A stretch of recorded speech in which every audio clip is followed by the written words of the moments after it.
Hi, welcome to Hope in the Light of Suicide. I'm Tammy White. I'm the founder of the Bobby White Foundation. Hi, good morning. I'm Bonnie Snyder. I'm your co-host. If you're wondering why we're giggling, we have a different guy behind the technical part today. We do. It's a little different for us today, and it's interesting like who we have behind the scenes with us today. It's actually our producer. We got the boss. We got the boss running things today. But we still want to start off by thanking John, our producer, and Area 52 Media Group. Without them, we wouldn't be here, and we have a new sponsor. Nice. We do. DeLynn Gaston with the mortgage firm. Nice. Is our new sponsor. DeLynn's awesome. And if you're looking to buy a home, get pre-approved first. This woman can walk you through everything step by step, can help you. Like if things aren't like quite set up with yourselves financially now, she'll work with you for as long as it takes and get you right on the right path so that you can have your dream home.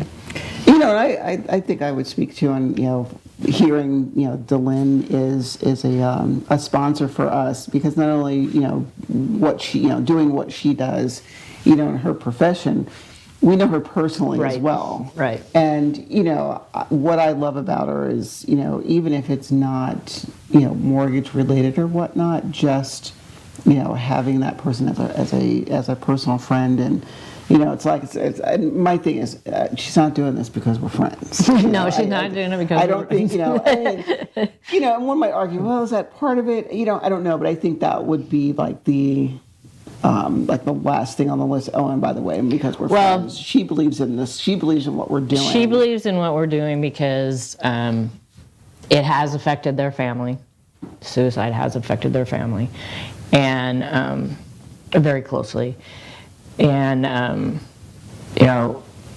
we were good friends, before, and she and the entire family were a great support to me right after losing Bobby.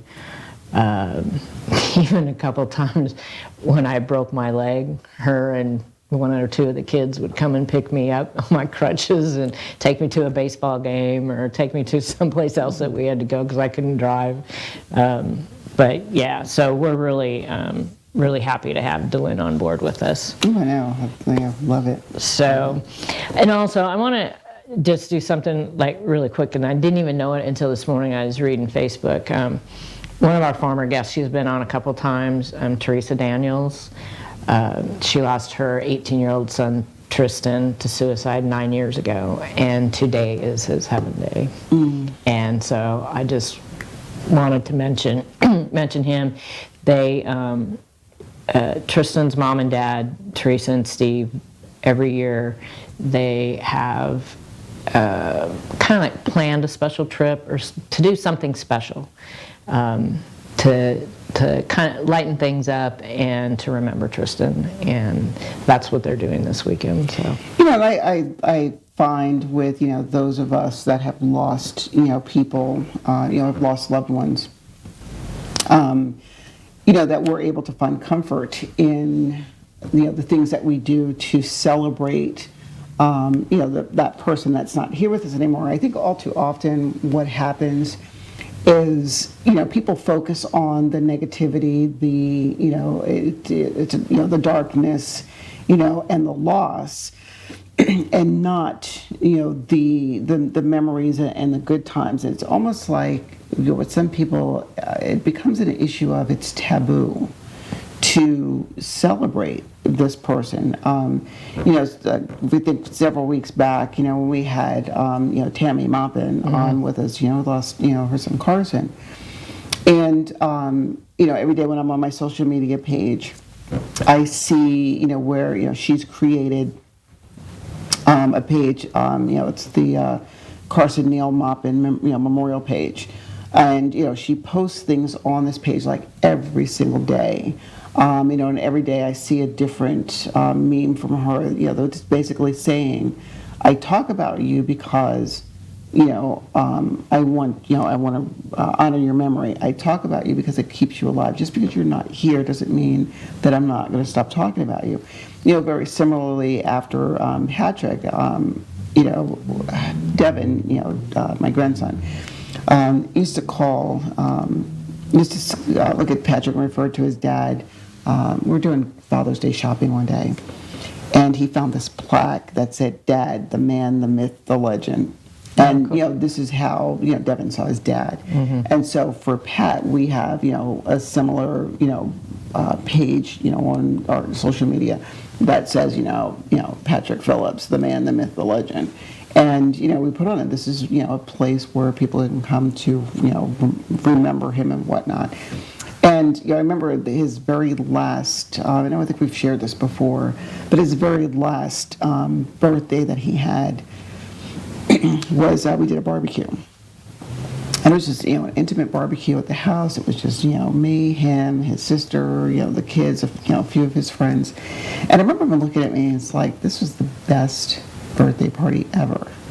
And, I'm looking at, thinking about, the kind of person that he was. He wasn't into the flash and his sister, if I wasn't spending $500 on a birthday party, that was cheap. But Pat, loved, things simple. So I do like that, when I hear that people have, it's a birthday coming up, or it's it's the heaven day or the lost day. We're going to do this, rather than, shrinking into a corner and balling up and crying, not that, if that's what you need to do, then do it. At the same time, let's do something to remember, that person. Well, and that's what I did last weekend. I'm proud of you. I did. I'm so proud of you. I was proud of myself too. Typically, the last few years, on the day, the last several years, my sister-in-law would come over and we'd redo Bobby's memorial garden. We didn't do it last year because I had the flu. And so this year, I ended up doing it all by myself. So there it is. And whenever I take a picture of this, his truck is always in the background. It's just weird. But I spent all Saturday afternoon. Well, I joined 9 Round, and so when I got up Saturday morning, I could barely walk from Friday. And I was going to do an event at one of the churches, and I'm glad I didn't sign up for it because I don't think I could have moved the tables and did all that stuff. But I went there first and saw a friend that had a table set up, picked up a couple other plants and stuff, and then came back and spent the rest of the afternoon cleaning out the whole garden, getting most of the planting done. I mean, I worked until it got dark. And I had like 2 plants left over, and I thought I was going to put them in another place. And I thought, okay, Sunday, which was Easter, I'll do the mulching and I'll finish it up. So I got up Sunday morning, and I planned my own little Easter dinner, and got up Sunday morning and went out and decided those other 2 plants could fit in that garden, so put them in and mulched it. And it really didn't take, I was surprised it didn't take me as long to mulch, but it used a lot of mulch. Mm-hmm. But when I was done, I felt so good.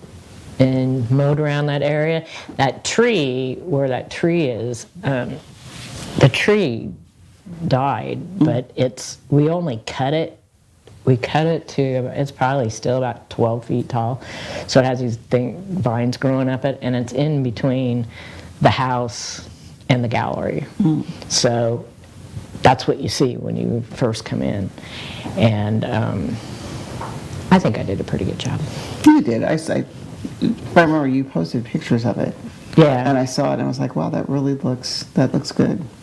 Yeah, and I didn't, it wasn't, like a time usually, like, I feel bad doing, something, doing it. But with all the other stuff that I'm doing around the house too, it's where the feelings are changing from so much sadness and despair, I guess, to it's like coming out of the darkness. Oh, that's weird. Yeah, coming out of the darkness. Well, let's think about this. What is that annual walk? Out of the darkness. I know. It's fitting, and it's interesting because on the respective journeys, and we've talked about this amongst ourselves. We followed it in some of the books that we've reviewed. And with guests that we have on that emphasizing that the journey is different for everybody. And, we never know when, for lack of a better word, use it metaphorically, that light is going to shine on the darkness that we were in.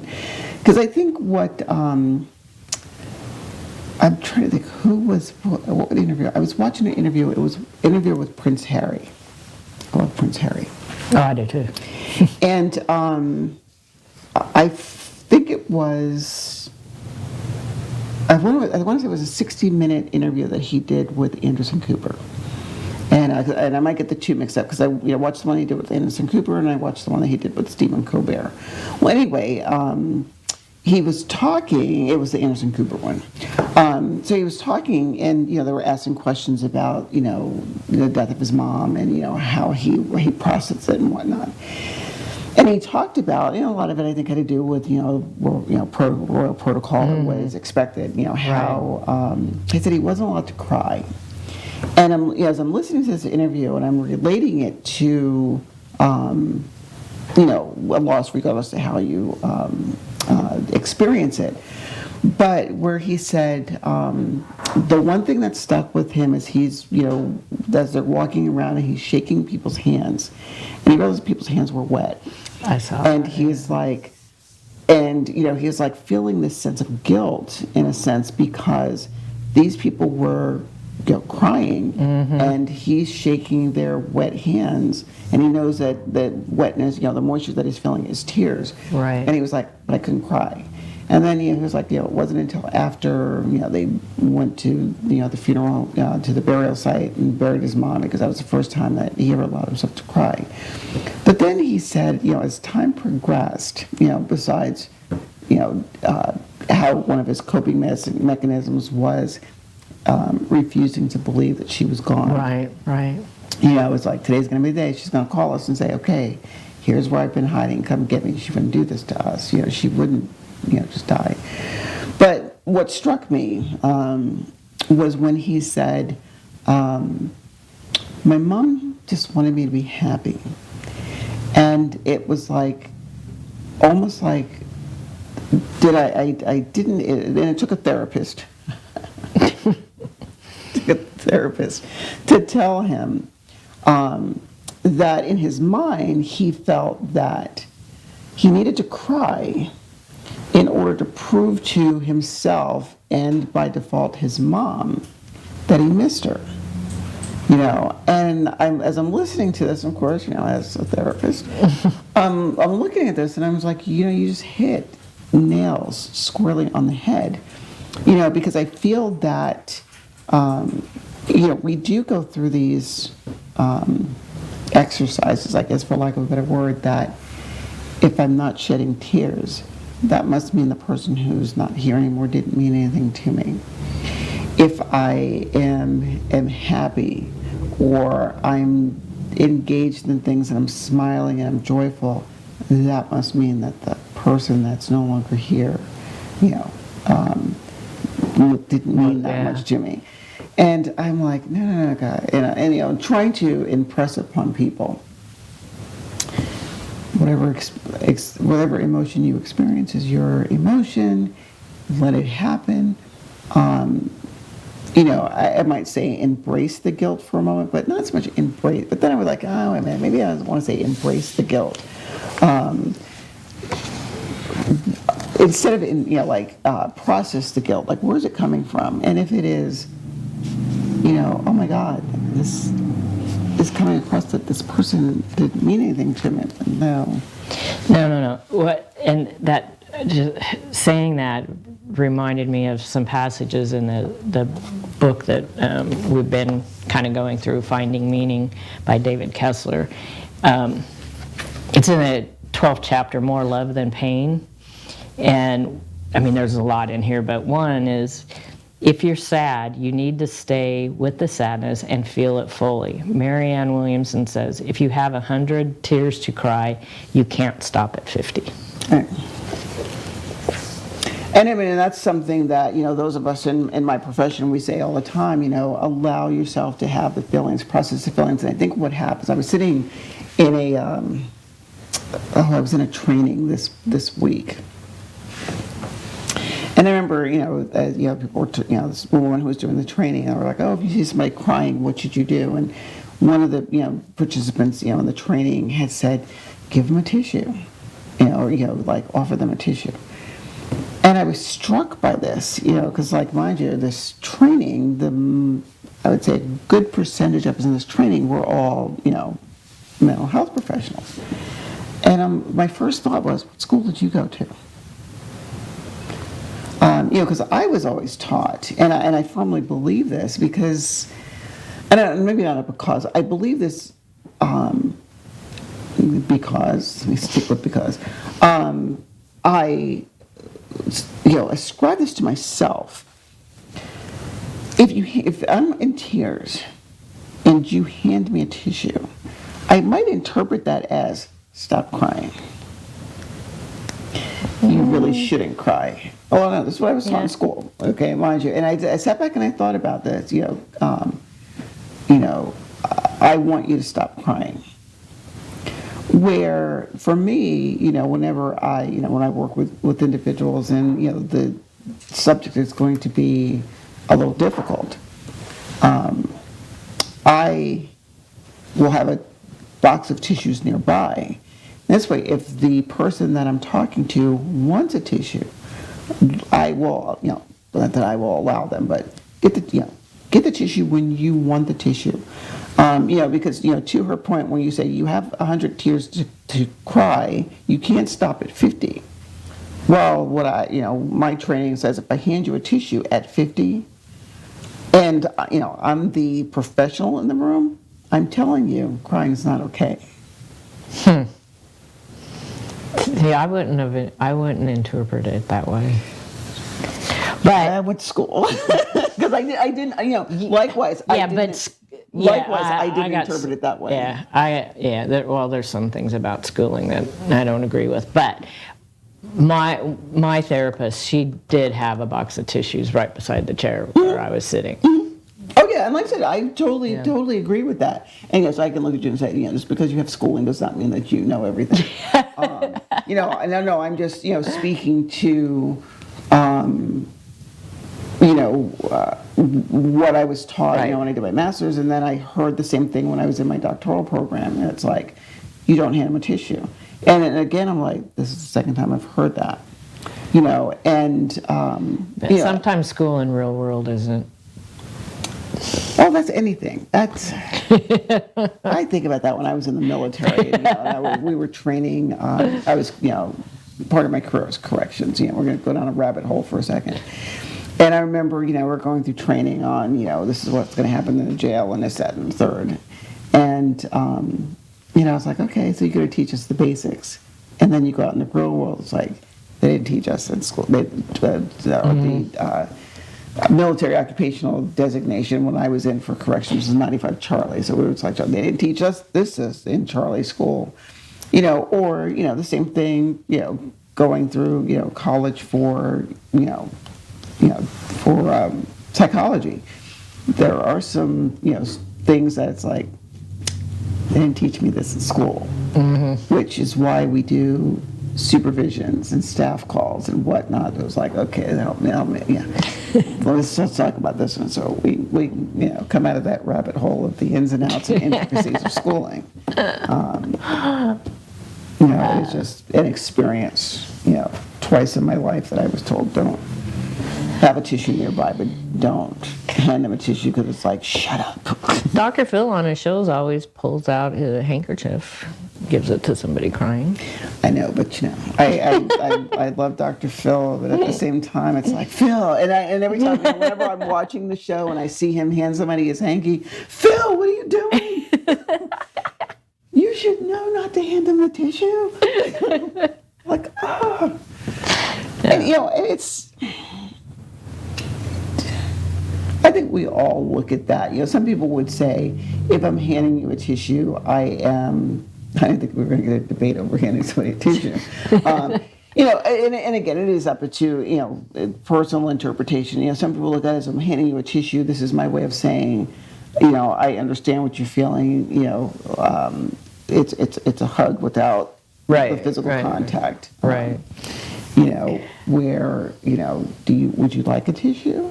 And I don't even ask, would you like a tissue? I just like, here it is, you see it, it's there.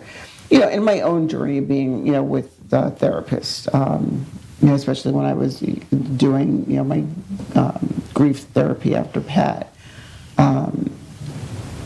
my therapist never handed me a tissue unless I asked her. I mean, mind you, I love her name is Nikki. Love, I'm still in contact with her, now. Love her, and I don't know, maybe one would say, but Bonnie, that's not fair because you have a mental health professional seeing another mental health professional. And so for me, it was like, can I have a tissue, please? So I'm like, do you have tissues? And you're like, here you go. So, I couldn't tell you whether it is, Nikki, did you not give me a tissue because were you trained like I was trained, or were you just waiting for me to ask you one? Anyway, we can get off the tissue soapbox. Yeah. Or we can get off the tissue box. Oh boy. Okay. Don't we have so much fun when we're here? Yeah, we do. That was sarcastic. I was like, there's sarcasm there. Hey, we've lightened it up a lot in the last 98 episodes. I know, we're in our second year.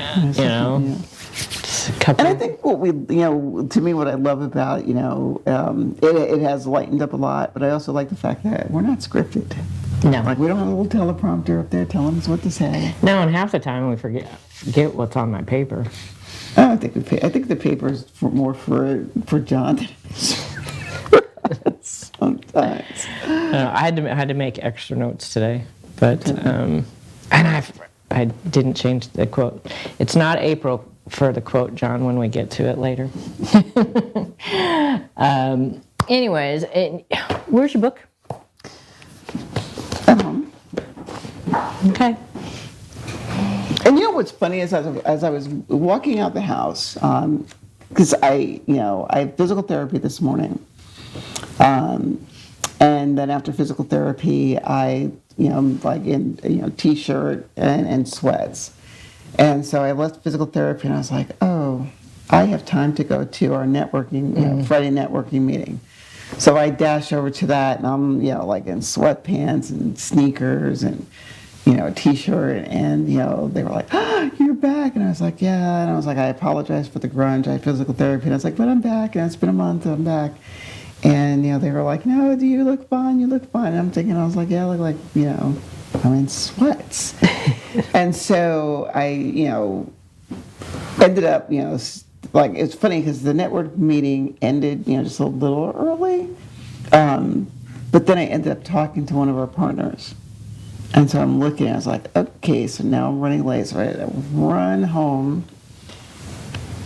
jump in the shower, change clothes. And I'm like, okay, I got to go to the office, but I also got to get to the studio. And I'm running out of the office, and I'm like, do you have your book? And I was like, you don't have your book. And I watched my book be in my car. I was like, damn it. And so anyway, long story short, as I'm like, my book. And I wonder what Tammy is going to say to me about not having my book. Well, Because we tend to, you do pick at me when I, lovingly, mind you. Lovingly. There's this loving picking. and part of it's my fault because I didn't get the email out until this morning, and in the email I put, Bonnie, let's talk about this chapter and this chapter today, if we can. Yeah, and the funny thing too is like sometimes with the emails, I don't see it. My email box has been crazy. Like I'm talking to somebody on the phone. It's one of the events we have coming up, for, on the ASAP side of my world. And, I was like, she says, I sent you an email, and I'm scrolling. And mind you, I've been out, because of, the surgery. I'm not seeing it. And so finally I said, okay, let's do this. So I'm literally on the phone with, this community partner, and I was like, send it to me now. So she sends me an email, and I'm like, nope, it's not good. Don't know why it's not coming. That happened to us a few months ago. Yes. And so I looked at it and I said, okay, let's do this. Send it to my personal email. And for some reason, it hit my personal email, but it did not hit my work email. So, yeah, that with emails. I would look at you and say, text me. Hey, Bonnie, check your email. Or tell me if your email, I just sent you an email. Well, I did that just recently, too. It was for the flyer for Freedom Boat Club boat thingy. Yeah, that. Yeah, because my phone is usually like not that far away from me. And speaking of, we do have, I think we mentioned our last show. We didn't tape last week because it was Good Friday, but we have the date coming up, April 27th. Freedom Boat Club of Tampa Bay has gifted the foundation and the people that we help, lost survivors. We can take up to 26 people. We're taking out 3 pontoon boats, and they're going to take us out to the stilt houses and kind of give for the people who don't know, like a little history of the stilt houses and stuff. And it's kind of just like a relaxing day, look around, a little bit of history. Then we're going to come back up the Cody River to Sims Park for a little bit, and then come back down to Catches. And I went there yesterday because I wanted to figure out, where it was and what was going on. And so it was really cool. So I thought, well, I'll go to the tiki bar there and have lunch, and I'll find out where we have to go. So like when you're walking into Catches and the tiki bar is on the left-hand side, to the left of the tiki bar, they have the signs right out there, Freedom Boat Club and an arrow. So I was like, oh, that's cool. So I went in and I sat on the riverside, and it was so windy. The umbrella on the table, it had to be bungeed down somehow because every once in a while a gust of wind would come and it would go, woo! Bring it back down. I just thought it was going to fly away. But anyways, so I got some lunch, and I could see where the boats were right there. And I was waiting for my lunch, and finally I saw a guy, and he had the shirt on. So I hollered down at him. I said, hey, excuse me, Freedom Boat Club guy. You going to be here for a while? And so I told him that we had an event coming up, and I wanted to come down and talk to him. And so I finished up my lunch, which was really good, by the way. I got the fish and chips, and I have a whole nother meal. I mean, the fish was like ginormous. But anyway, so I went down and introduced myself and talked to him. He happens to be, I think, one of the captains. His name is Benji. So he may be one of the captains that will be taking us out in one of the boats. Super, super nice guy. Super nice guy. So I'm really excited about that. I put the information, John just showed the flyer. I put the flyer and some pictures on our Facebook page. So just either call me at the foundation number, 727-859-3768, or you can email me at info@bobbywhitefoundation.org. There is a paper that has to be signed. The only thing that's coming to my head is a release form, but it's a different term than that, and I can't figure it out yet. But I have it on my computer. So anyways, we have a release form that needs to be signed. And young children can come, but if they're really small, they have some small life vests. But if you have a life vest for small children, bring your own life vest so that we know that it fits the child properly. But I think it's going to be a really nice, relaxing few hours out on the water. I think for me, I'm excited for it. It is a Thursday. I know. And I'm sincerely hoping that I can rearrange, my schedule just a little bit. And yeah, that's the going around the side. Those are 2 of the pontoon boats, and there's 2. They have 3. When I saw the guy, he was actually, a couple was coming in on one of the pontoon boats. And so it was really cool because I got to see how things kind of like worked. Mm-hmm. And they had these bins on rollers, and I couldn't figure out what it was. Well, there are these little bins that you can put all your stuff in and roll it out to the park instead of having to carry everything all the way in. So, yeah, I think it'll be a good morning. So, I have to, I typically do groups, on the Thursday morning. And this would be next Thursday. 2 Thursdays. Not this coming Thursday, but the following Thursday. Yeah. I think I can probably put this on. Yeah, I might be able to do that. We'll see. Get the boys to come, and if anybody else in the family wants to come. We'll see. Like I said, we're limited to 26 people. 27, but I'm counting me. So 26 more people. It'll be a nice, relaxing time, and just to get away and see some of the things. I don't know if it's on that side or not. If they know where the boat goes out into the Gulf, Johnny Cash used to have a house there, mm-hmm. and I used to know where it was. I'll have to see if I can remember, or if they know where it was. Anyways, so we have that coming up in a couple weeks. And also I had mentioned Art for Hope. I just got the proof back for the new flyer with the new dates on it. And of course we have presenting sponsor, Area 52 Media Group, our guys here. So we're looking for sponsors for that. Along with, we are looking for more sponsors for our show here too. There's a lot that we do out in the community, and with this show and with the foundation and with Art for Hope, we can really help get your name out and supporting a good cause.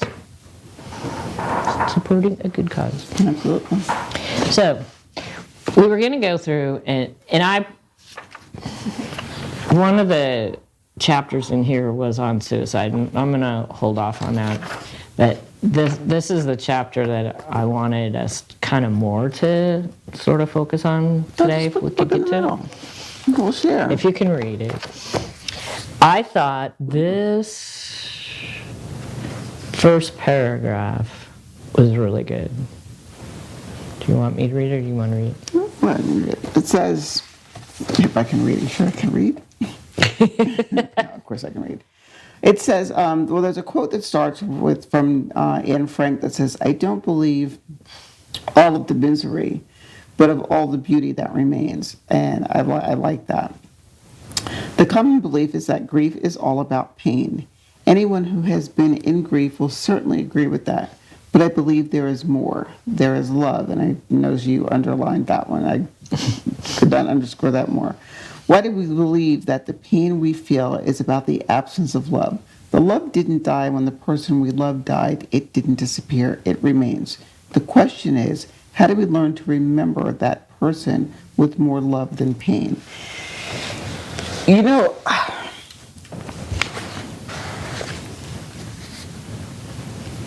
I've been watching, we were, like we were talking, when I mentioned earlier, about, Tammy and, Moppin and, her memorial page for Carson. And, I have been noticing, like, some of the quotes and memes that, she throws up on a daily basis. I mean, she's posting constantly. And it's interesting, albeit not surprising, on how many of what she posts, but then also, doing my own searches that hit this nail squarely on the head, is that, the person is gone, but the love that we had for that person is still here. And what I feel what we grapple with is how do we, what do we do with that love for that person, but we don't have that person here to bestow that love upon. And so for some of us, like, it is, I don't want to call it wasted love, but for lack of a better word, I'm going to call it wasted love, or it then transforms or morphs itself into pain because it's like, I have this thing and I want to give it away and I can't, so I have to hold it, and I don't want to hold it because I want to give it away, but I can't give it away because that person's here.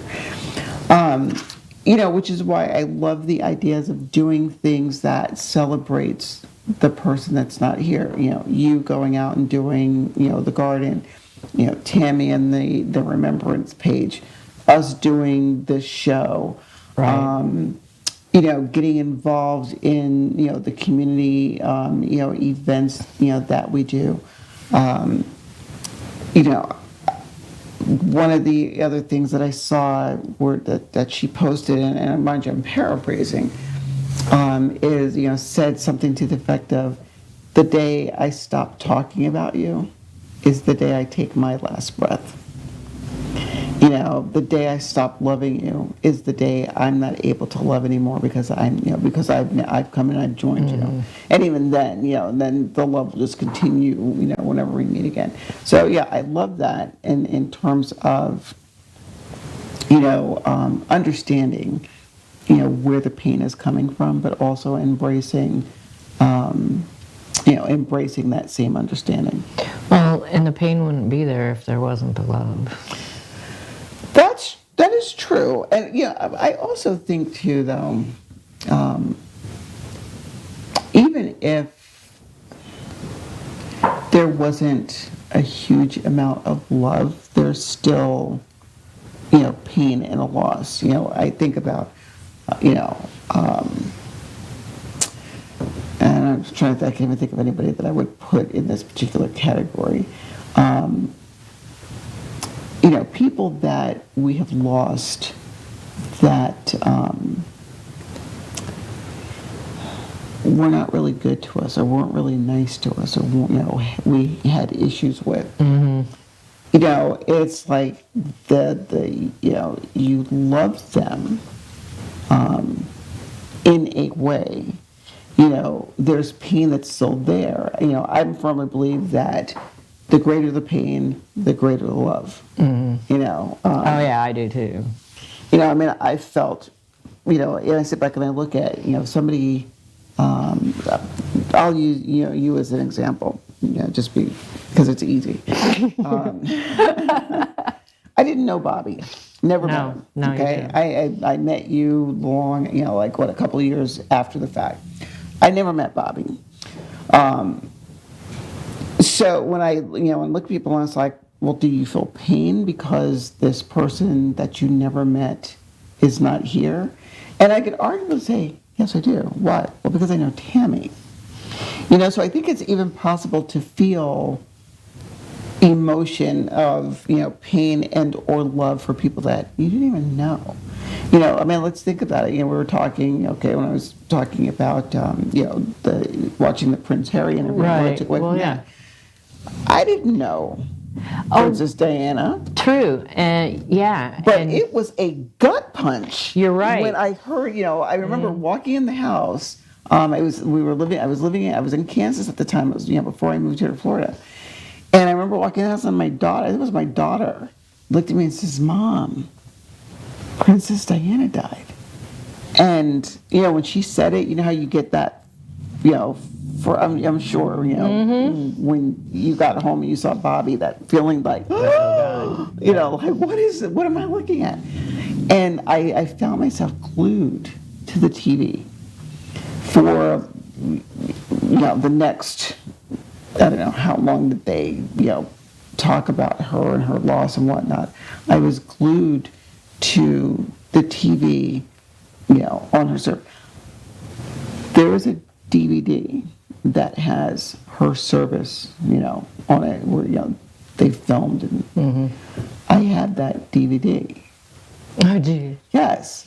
Oh, I felt that way too when she had. Bobby was the one who told me that she had died, and I even right after that, I went out and bought a rose bush and planted it for her. It didn't survive because we got flooded not too long after that. But the same thing happened to me when Dale Earnhardt died. Yes, that was another one. And I'd met Dale a couple times. He had no idea who I was, but I met him. He signed my stuff, and we were actually having a race party at my house, and we had seen the wreck, and how they were keeping everybody away from it. Probably about 15 minutes into it afterwards, my mom calls. And I answer the phone, and she says, put Bobby on the phone. She's the one who told me that Dale had died. And then she said, put Bobby on the phone. And so she told Bobby, she said, you need to look after her. And, still to this day, it gets me. Well, yeah, there's, when I think of, my reaction to, and again, it was like going back to, this paragraph, people mistakenly believe that love and pain only, were only affected by, the loss, the love, the pain when it's somebody that was close to us. Now, again, we might feel it, differently. We might feel it the same. Heck, I can look at you and say, learning of and attending the service of, a good friend that, or somebody that I might consider a good friend, and being sad about their loss, but having, the loss of, somebody that, Sean Connery, that was another one for me. And I'm like, and then, again, you get into this, I don't want to label it as silly, because it's not. However, you get into this thing where it's like, I don't want to say John, because, that's our producer. I knew this person, Bob. I don't know Bob, it's Bobby. I knew Tom. Okay. So let me think of a name that's neutral. That's my dad. And I would say Tim, but I have a good friend named Tim. Anyway, I knew this person. We'll call him Dick. Okay. And, I had a relationship with him, whether it was professional, personal, or professional. Words by Bonni, that's professional and personal together. But here's, okay, I'm going to use Sean Connery, who, movie icon, one of my personal favorites and whatnot. Why do I feel more about this loss than I do about this loss? Well, does that mean that Dick meant less to me than Sean? No. But wait, but you mourned this one more. Yes. But does that mean? No. It is, again, it's just that whole, we process, when we process, how we process. Okay, they say here, the word bereaved has its origins in the Old English words deprived of, seized, and robbed. That is how we feel when your loved one has been taken from you. Mm-hmm.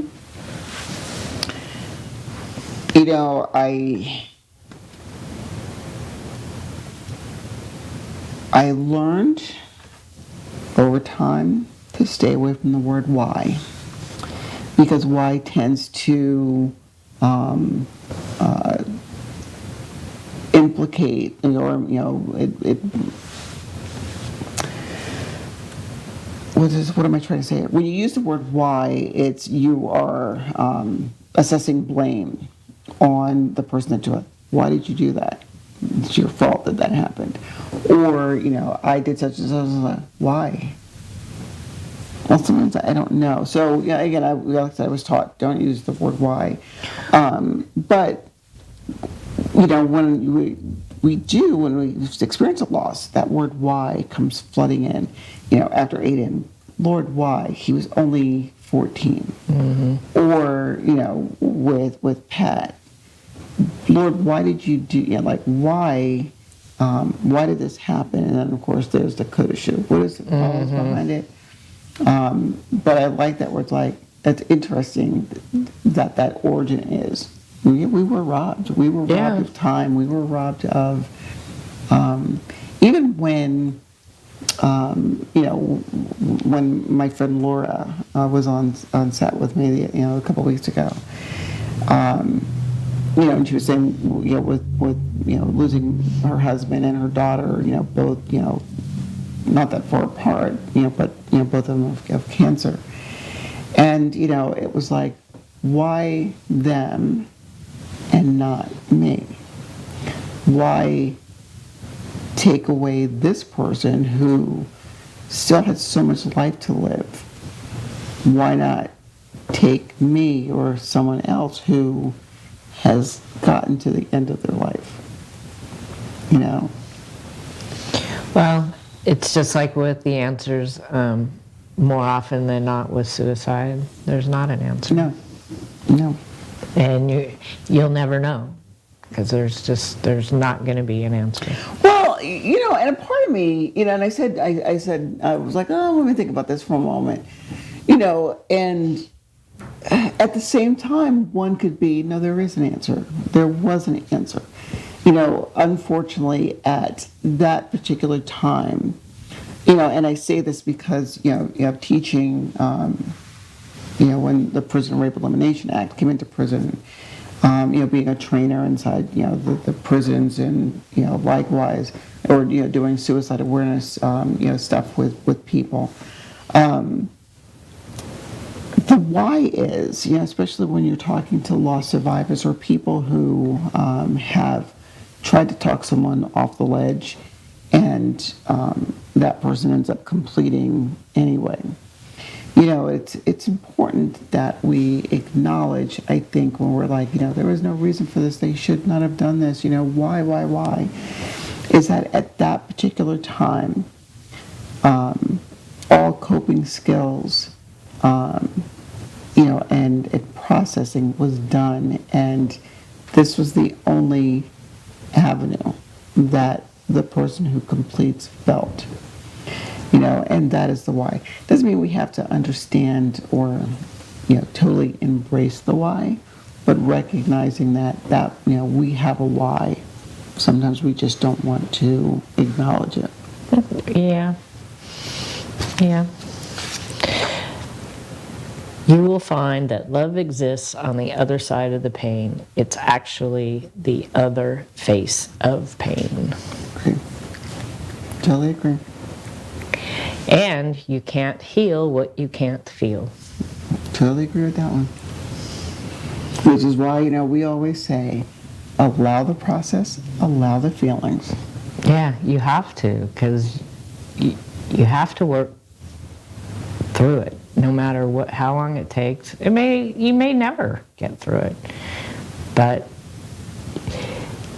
if you push it away, it's always going to come back to you. I liken it to, being out, being faced with a storm. Okay, the storm is coming, or you're in the midst of the storm. However, you attempt to ignore that the storm is raging outside, and if you do absolutely nothing, to either, prep for the storm, or think of this, hurricane's coming, okay, and we hear, hey, hurricane, you're under a, storm watch, and it's like, all right, it's coming, it's no big deal, and you do nothing to prep for it, and then afterwards you're looking at the devastation around you, and you're like, wow, I should have done something, or if only I would have listened, versus, all right, there's a storm coming, or the storm is brewing, okay, so let me do whatever it is I can to prep for the storm. Now, that's not to say that there's not going to be destruction afterwards, but what I find is, and I use that, metaphor to say, in the face of this, at least you're prepped for the destruction, however that may be, and it lessens the blow just a little bit, or it helps you get through, get through the devastation a lot easier.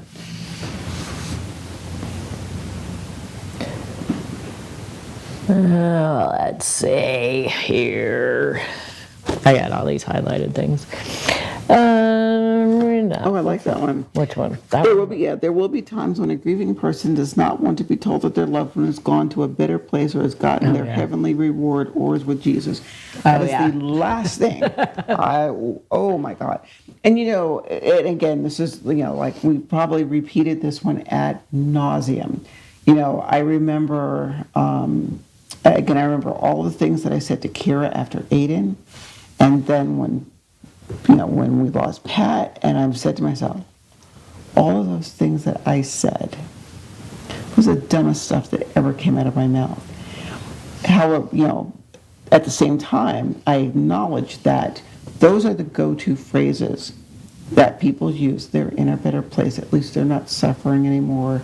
They're with God. Well, my thing is like, what if that person doesn't believe in God or Jesus? That's exactly right. There is, I don't know where I put it up in here. Okay, what she says in here is there's a human response and a spiritual response. And all too often, rather than seeing the people where they are, so see them where they are, we give them a spiritual response. Something we offer automatically without any awareness of the feelings of the bereaved. Sometimes we can also be so heavenly minded, we're no earthly good. I mean, just said it. What if that person does not believe? And and I find even if you're talking to somebody who does believe, in God and Jesus and whatnot. And again, I will forever, and this guy's become my plumber from that day forward. And it's one of those things where I don't care if there's a plumber that's cheaper, I go to him. But I remember, the day I'm going to the funeral home, and, my hot water heater decided to, spring a leak. And I'm like, why is this happening? I'm like, Lord, why are you doing this to me? Like, don't I have enough right now? Like, I've got to go see Pat and my house is flooding. I mean, not that it was flooding, but anyway, he looked at me and he was like, can I pray with you? And I was taken aback for a minute because I was like, well, how do you know that I pray? But I'm like, okay. And I was like, sure. I mean, if I didn't, I would have said no. Right.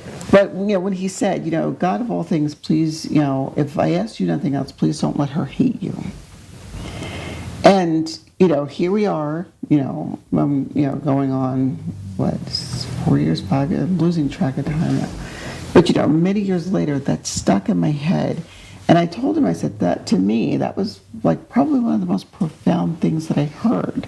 Because even though it had a spiritual undertone to it, it was the best thing I could have heard, because it wasn't so much, God, don't let her hate you. In addition to hearing that, because I do believe in God, I also heard it as one of a, God, don't let her hate the process. Like there's a meaning, there's a reason behind this. I don't want my son to be gone. You don't want your husband to be gone. Heck no. But there was meaning in that. I like that. Sometimes, we do get too hooked up on the spiritual stuff that we are no earthly good. But we can be. Put these numbers in your phone. We have the Lifeline numbers.